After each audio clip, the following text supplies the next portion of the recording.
오순절 후 19번째 주일입니다.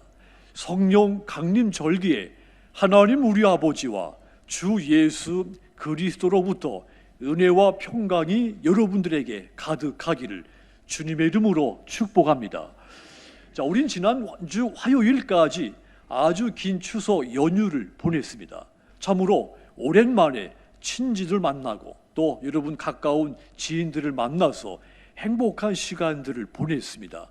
자, 그런데 안타깝게도 명절이면 빠지지 않고 가족 간의 다툼이 일고 또 사회적인 상해 사건 뉴스를 우리는 빼놓지 않고 보게 됩니다. 금년 추석에도 예외가 없이 이런 뉴스를 우리가 접하게 됐죠. 가장 행복해야 할 가정에 가장 힘든 불행한 일이 일어나고 있는 겁니다. 참으로 안타까운 일입니다. 어째서 이런 일들이 일어나는 것일까요? 서로 돌아보지 못하기 때문입니다. 각자 도생이라고 했습니다. 각각 스스로 살기를 꾀한다는 뜻입니다. 조선왕족 실록에 보면 임진왜란 때, 그러니까 선조 20년에 백성들을 향해서 이 왕궁에서 각자 살 길을 도모하라, 이 백성들한테 알아서 생존하라고 나라에서 지시를 내린 겁니다. 나라가 백성들을 도와줄 수 없으니 개인이 스스로 생존해 가라는 것이죠. 이처럼 나라가 혼란하고 사회가 무질서해지면 사람들이 자기 자신을 스스로 지켜야 되는 이런 상황들이 발생하게 되는 겁니다. 경제가 어려워져도 마찬가지죠. 97년도 외환 위기 때 사회적인 궁핍이 우리에게 밀어 닥쳤습니다. 여기에 경쟁이 가속화되면서 수많은 사람들이 삶의 벼랑 끝으로 몰리게 됐죠. 서로 챙겨줄 여력이 없었습니다. 그러면서 같은 지역에 사는 이웃과 친척에게 무관심해질 수밖에 없었습니다. 우리 사이가 달라지기 시작한 겁니다. 서로 협력하며 함께 살았던 둘의 시대가 사라지고 각자 도생의 시대로 달라진 겁니다. 자, 이렇게 현대인들은 자기는 잘 챙기지만 타인의 일에 대해서는 무심코 또는 외면하는 삶을 살고 있는 겁니다. 교회도 예외가 아닙니다.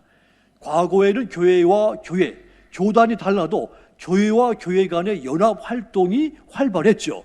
그런데 지금은 개교회 중심의 사역들이 집중되어 있습니다. 특히 이 코로나 시대 이후 개교회 안에서도 말이죠, 한 교회 안에서도 교인들끼리 공동체적인 활동보다는 개인주의적인 활동이 더 많이 중시되고 있죠. 여러분, 교회가 이렇게 나뉘어지고 흩어진 모습으로 달라진 것은 분명히 안타까운 일임에는 틀림이 없습니다. 신앙은 하나님과 그 관계에 대한 고백입니다. 누구든지 예수님을 주로 고백하고 영접하면 하나님의 자녀가 됩니다. 이렇게 하나님의 자녀가 된 사람을 크리스찬이라고 부릅니다. 크리스찬, 예수의 사람이라는 뜻이죠. 그러니까 이 예수 믿는 사람들의 모임이 교회가 됩니다. 그러니까 교회는 각자 도생의 공동체가 아니라 서로 돌보는 공동체라는 뜻입니다. 자, 이 크리스찬이라고 하는 호칭도 초대교회 당시 예수를 믿지 않는, 그러니까 세상 사람들이 예수 믿는 사람들한테 붙여준 호칭이었습니다. 이것을 보면 초대교회 당시 교인들이 서로 돌보기 위해서 얼마나 힘썼는지를 알 수 있는 증거인 것입니다. 사도행전 4장 32절 보면 믿는 사람들이 모두 한 마음과 한 뜻이 되어서 아무도 자기 재산을 내 것이라고 하지 않고 모든 것을 나누어 썼다고 했습니다. 그런데 초대교회도 시간이 흐르면서 교회 안의 분위기가 달라졌습니다. 한 마음, 한 뜻으로 모이던 교회가 다른 마음, 다른 뜻으로 모이기 시작한 겁니다. 그래서 4절을 보면 사도 바울이 이 빌립보 교인들에게 권고를 합니다. 각각 빌립보서 2장 4절, 각각 자기 일을 돌볼 뿐더러 또한 각각 다른 사람들의 일을 돌보아 나의 기쁨을 충만하게 하라 권고를 한 겁니다. 바울이 교회 안에 달라진 이 기류를 보고 너희들은 너희 자신만을 위해서 돌보지 말고 다른 성도들의 일도 돌봐야 된다고 권고한 겁니다. 이 권면은 2000년이 지난 지금 우리 교회, 저와 여러분들에게 주시는 권고인 겁니다. 하지만 여러분, 각자 도생하기도 힘든 이 시대에서 다른 사람을 돌본다는 것은 결코 쉬운 일은 아닙니다. 나 혼자 먹고 살기도 힘든데, 내 마음도 추스르기가 버거운데 어떻게 다른 사람을 돌아볼 마음이 생기겠습니까? 결코 쉽지 않은 것은 틀림이 없죠. 하지만 여러분, 히브리서 10장 24절 보면 우리 같이 읽습니다. 서로 돌아보아. 아멘. 서로 돌아보라고 했습니다. 초대교회 이렇게 교회 기류가 달라졌지만 그럼에도 불구하고 바울은 서로 돌아보라고 권고한 겁니다. 왜냐하면 성도라고 하는 것은 서로 돌아보고 사랑과 선행을 격려하면서 하나님의 나라를 기다리는 사람들이기 때문입니다. 그러므로 여러분, 우리가 다른 사람들을 돌아보아야 되는 겁니다. 이것은 교회의 본질이고 우리가 예수 믿는 사람으로서 세상 사람들한테 보여줘야 할 모습인 겁니다. 그렇다면 우리가 다른 사람을 돌보기 위해서는 어떻게 해야 할까요? 그에게 가까이 다가가야 됩니다. 마음으로 다가가고 물리적으로도 가까이 다가가야 됩니다. 멀리 있으면, 그와 내가 멀어져 있으면 그의 마음의 형편과 마음을 알 수가 없죠. 그러면 그를 돌아볼 수가 없습니다. 그렇다면 여러분, 다른 사람을 우리가 돌아보기 위해서 가까이 가려면 어떻게 해야 됩니까? 서로 연합해야 됩니다. 가장 먼저 연합하는 것이 중요합니다. 2절 보시면 마음을 같이하여 같은 사랑을 가지고 뜻을 합하며 한 마음을 품으라고 했습니다. 바울의 말입니다. 너희가 한 마음 한 뜻으로 같은 사랑을 가지고 하나가 돼서 나에게 기쁨이 넘치게 해달라, 이런 말이죠. 바울은 이 빌립보 교인들에게 서로 함께 해야 한다는 것을 강조를 한 겁니다. 같은 마음, 같은 사랑, 뜻을 합하고 한 마음, 무려 같은 말인데 4번이나 반복한 겁니다. 그만큼 연합하라고 강조해서 권고를 한 겁니다. 그렇다면 여러분, 무엇을 할 때 연합하라고 하라는 말입니까? 1절 보시면 그러므로 그리스도 안에 무슨 권면이나 사랑의 무슨 위로나 성령의 무슨 교제나 긍휼이나 자비가 있거든 그랬습니다. 예수 안에서 권면하는 일, 위로, 성령의 교제, 긍휼, 자비, 이러한 것을 베풀 때 이때 같은 마음으로 하라는 것입니다. 이런 일들은 지금 교회 안에서 행해지고 있는 모든 일들인 겁니다. 그러니까 예수님의 이름으로 모인 성도들이 교회에서 어떤 일을 하든지 같은 마음, 같은 사랑, 같은 뜻으로 연합해서 행하라, 이런 뜻인 겁니다. 하지만 여러분, 교회 안에서 이렇게 연합하는 것이 결코 쉬운 것은 아닙니다. 저희 가정만 봐도 부부 사이인데도 불구하고 한 마음 되기가 어렵습니다. 자식은 또 어떻습니까? 내가 낳아서 양육한 자식도 내 마음과 똑같은 자식은 없습니다.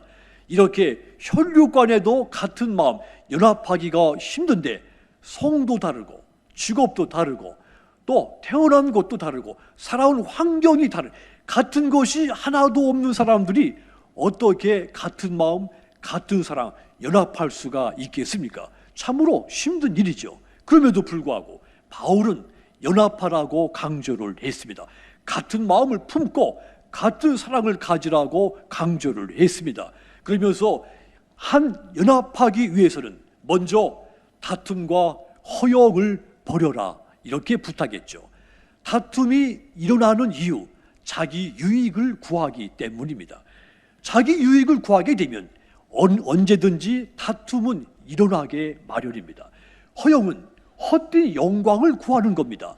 허영에 사로잡히면 다른 사람의 희생은 우습게 여겨지게 되죠. 반대로 자기를 과시하고 포장하게 됩니다.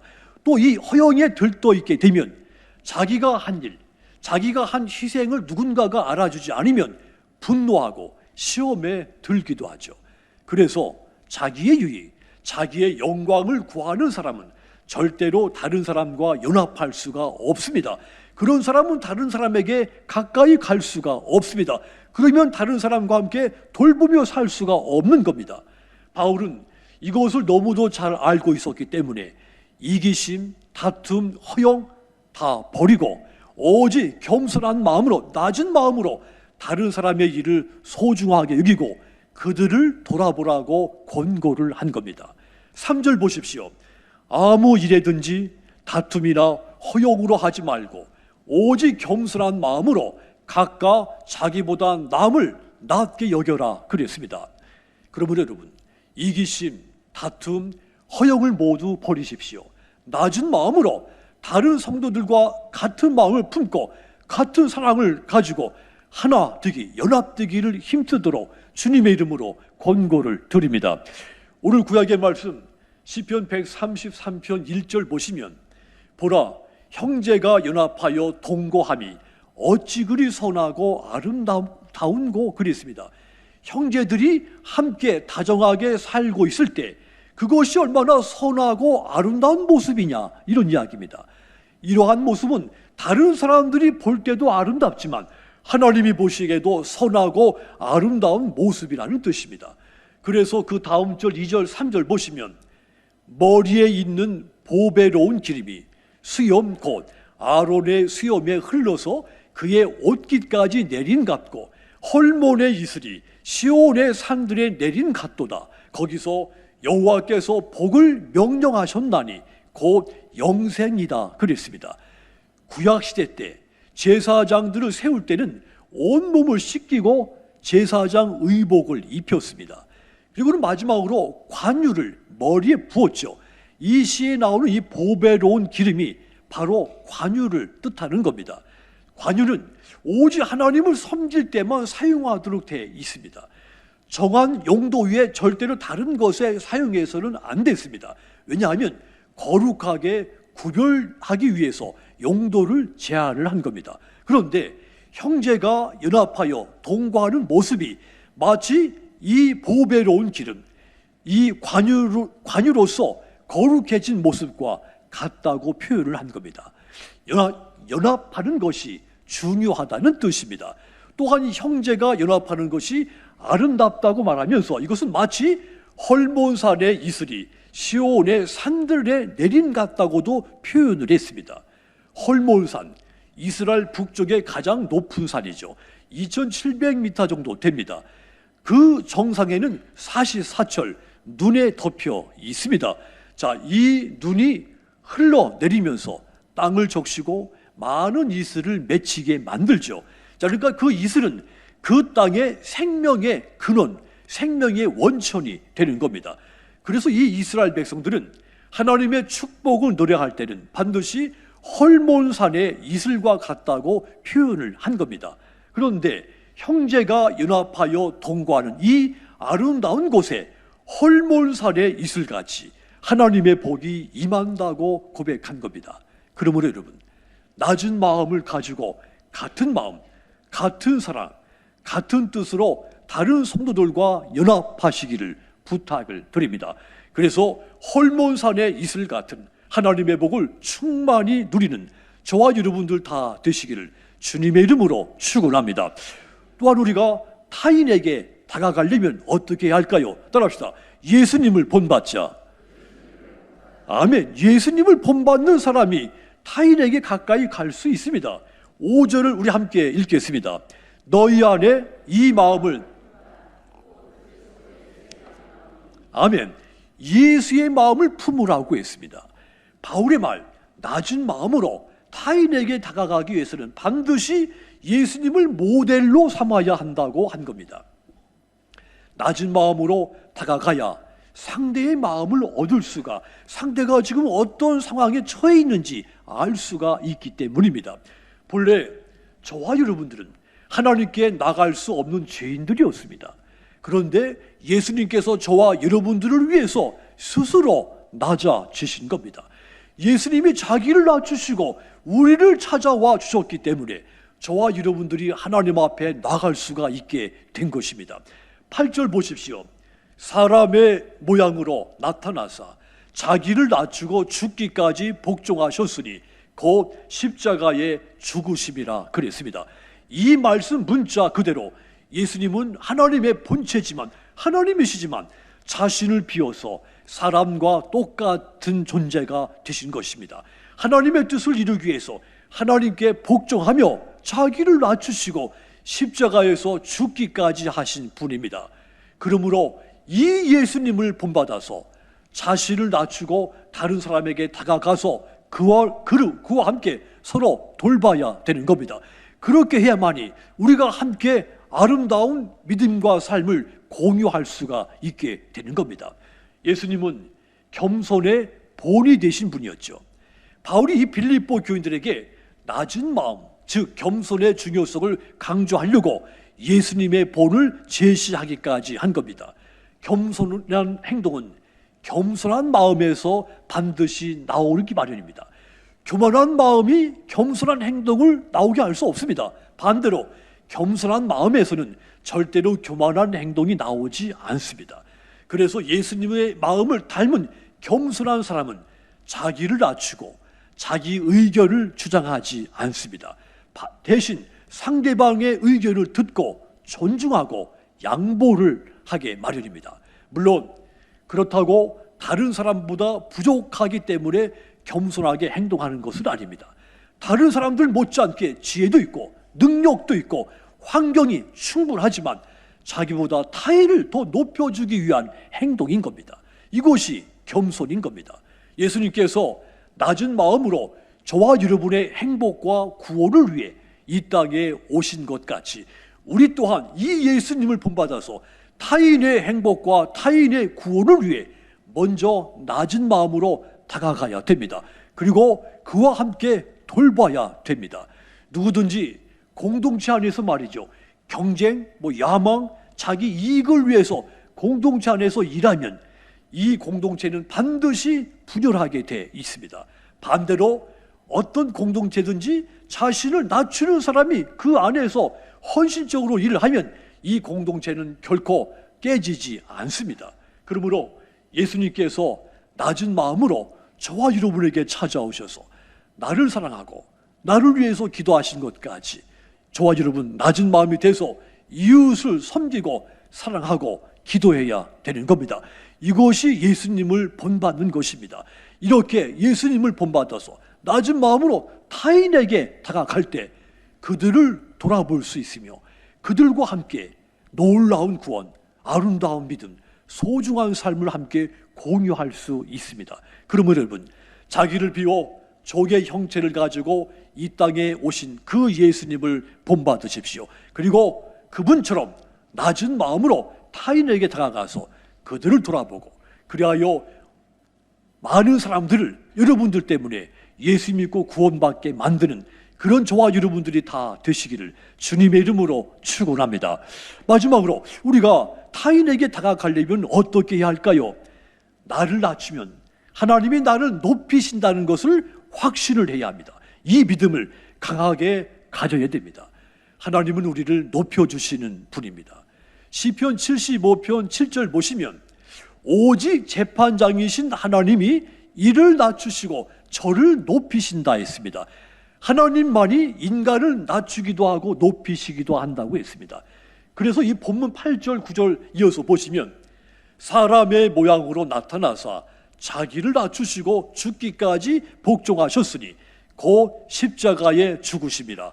이러므로 하나님이 그를 지극히 높여 모든 이름 위에 뛰어난 이름을 주사 그랬습니다.